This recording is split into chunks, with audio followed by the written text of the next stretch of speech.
Yes, Kenya. Tamu sana, yes. 2027 politics in Kenya have started on a high gear. And we know politics is a dirty game. For you to successfully manage opposition politics in Kenya, you need a strong fanatical following across the country. Not just a fanatical following from your tribe, but across the country. If you say left or right, then the whole country feels your impact. That's how Raila Odinga has managed to stay afloat in Kenyan opposition politics for over 20 years. That fanatical support across the country. Rigathi Gachagua today toured some parts of Nairobi CBD, Mudhurwa, Marikiti, Nairobi's downtown, and Gikomba. And we are now getting information that it was not all that easy for Rigathi to tour those areas. At one point, he had to escape to save his dear life, as some people wanted to stone him, and some had even started stoning his motorcade. Have a look at this video before we continue. Odinne, kujok bambele ka. Odinne podo chung, ero chung kai. Ero kai. O chung baden lowen. No. Sasa dile watoke speedy. Yoga leo staribika. Ndio wale jeshi pale wamesimama. Hapa pia kuna vita hapa country bad. Apite wrong side. Inabidi apite wrong side hii ndio hapa kwa jeshi hii jeshi simvamia. Napitishwa huko. Unaona huko? Napitishwa huko. So wanapitia wrong routes ndio hiyo. Hii ni kutoka hii barabara ni kutoka Kayole wanapitia. Hii ni kutoka Kayole ndio wanapitia. Yes. The man speaking captured that video live as things were unfolding. And even on the road, if you look at it very keenly, you are seeing some stones on the road. A confirmation that some people were hurling stones at Rigathi Gachagua's convoy. This is what the man is saying. Rigathi has been blocked and his motorcade is being stoned, and he has been forced to use a wrong route from Kayole. So Rigathi was forced to use a wrong route in order to evade those who were stoning his motorcade. And Kenyans have been having varied opinions on that incident. Let's see what Cyprian Nyakundi posted on that.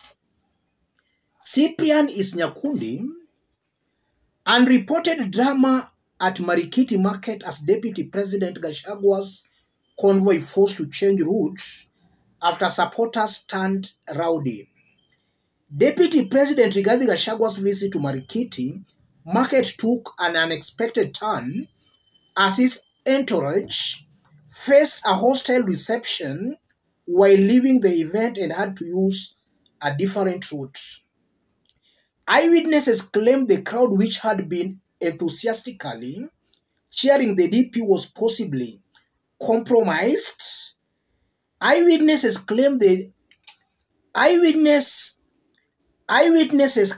crowd, which had been enthusiastically cheering the DP, was possibly comprised of paid supporters strategically planted to amplify his political agenda.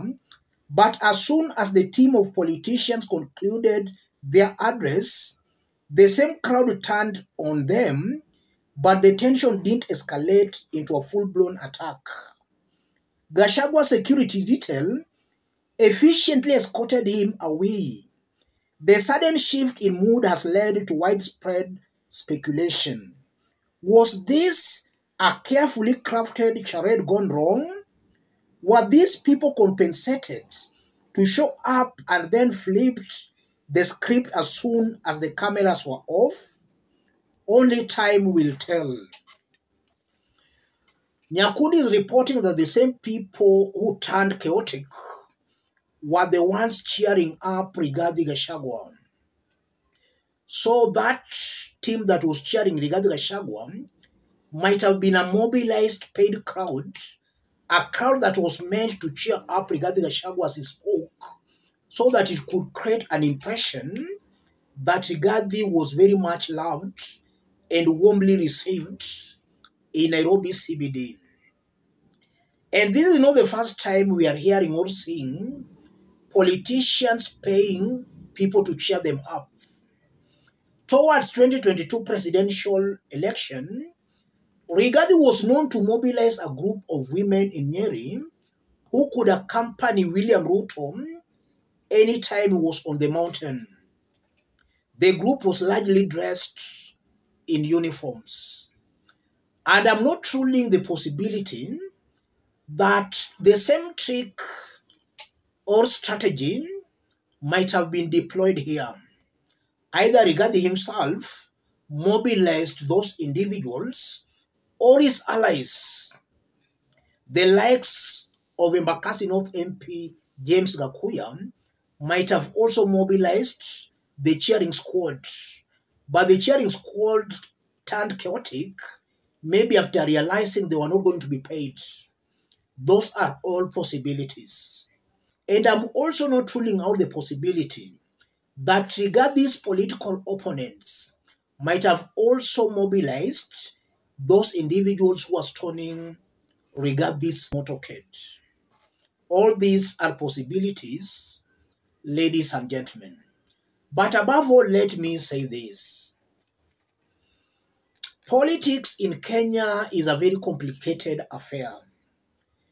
Nairobi politics is not as easy as Rigathi is trying to imagine. If you listen to Rigathi speaking, Rigathi is assuming that Nairobi is only composed of the Kikuyu nation. And I was surprised today to hear Rigathi speaking in Kikuyu in the middle of Nairobi CBD. We saw him speaking in Kikuyu at Marikiti, and then he went further to speak in Kikuyu in also other parts of the CBD.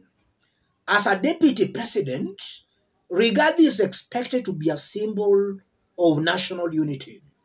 It's very clear Rigathi is not a symbol of national unity. Rigathi had not yet matured into a national leader. He still has that Madira mentality. We know that he was just serving as Madira Member of Parliament, his first time as an MP. So that mentality, constituency mentality, is still in Rigathi Gachagua. And that's a fact, that's the truth. The only unfortunate bit about it, if Rigathi continues with this Mount Kenya politics and narrative, he can easily make the mountain to be isolated. And even in the city, the mountain will find it very hard to do their things peacefully in the city, in that all these other tribes might gang up against them. And that will augur very negatively for any city leader who will also be supporting Rigathi Gachagua. So Rigathi has no option but to change his strategy. He must know that as a deputy president, he should be a symbol of national unity. Politics is a dirty game. It needs a person to have a fanatical following on the ground. And that fanatical following on the ground should not be a mobilized or a paid following. It has to be an organic following, a natural following. That's the only way somebody can successfully stay afloat in opposition politics. It's not very easy to beat William Ruto, especially when you are in the opposition. Not very easy. Let me stop it there. If you are watching us but you have not yet subscribed, subscribe, give the video a like. Any person watching us outside Kenya, drop a comment, let us know from which part of the globe you are watching us from. If possible, subscribe, give the video a like. Thank you.